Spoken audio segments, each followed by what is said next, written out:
జగిత్యాల జిల్లా నుంచి ఇవాళ ప్రధాన వార్తలు ఒకసారి పరిశీలిస్తే ధర్మపురి మండలం దోనూరు జిల్లా పరిషత్ ఉన్నత పాఠశాలలో నిన్న ఇద్దరు ప్రభుత్వ ఉపాధ్యాయుల మధ్య ఘర్షణ కొనసాగింది. ఈ క్రమంలో వారిద్దరిని వారించే ప్రయత్నం చేసినటువంటి ఎంఈఓ ను కూడా చితకబాదారు. ఈ క్రమంలో ఆమె చేతుకు తీవ్ర గాయమైంది. దీంతో ఆ ఉపాధ్యాయులకు సంబంధించి విచారణ జరిపినటువంటి జిల్లా విద్యాశాఖ అధికారి ఓ టీచర్ను సస్పెండ్ చేశారు. అయితే గత కొద్ది రోజులుగా వీరిద్దరి మధ్య ఇద్దరు టీచర్ల మధ్య వార్ జరుగుతున్నట్టు తెలిసింది. ఈ క్రమంలోనే అతన్ని సస్పెండ్ చేస్తూ అయితే డిఈఓ ఉత్తర్వు అయితే జారీ చేశారు. మరి ఈ రకంగా టీచర్ల మధ్యనే పేరెంట్స్ ఉన్నప్పటికీ కూడా ఈ రకంగా జరగడం అనేటువంటిది అంతా కూడా నివ్వెరపోయారు. మరి పూర్తి స్థాయి విచారణకు ఆదేశించారు. మరి ఏం జరుగుతోంది, ఈ ప్రభుత్వ పాఠశాలలో ఉపాధ్యాయుల మధ్య ఆధిపత్య పోరు ఎందుకు కొనసాగుతుంది అనేది మనకు తెలియాల్సి ఉంది.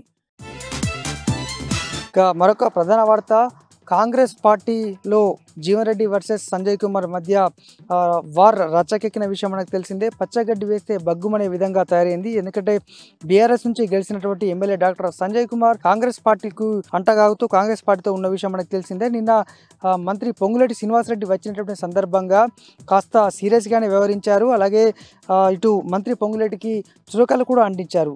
పూర్తి స్థాయిలో మీ రాజకీయాలు ఏంటో మేము చూస్తామని చెప్పడంతో పాటు అటు అలింగన చేసుకునేటువంటి యత్నంలో ఆయన షేక్ హ్యాండ్ ఇచ్చి మాత్రమే దూరం జరిగిన సిచ్యువేషన్ అయితే కనిపించింది. ఇది ఇప్పుడు రాష్ట్ర వ్యాప్తంగా కూడా మరోసారి జగిత్యాల నియోజకవర్గ వ్యాప్తంగా కూడా హాట్ టాపిక్గా మారింది.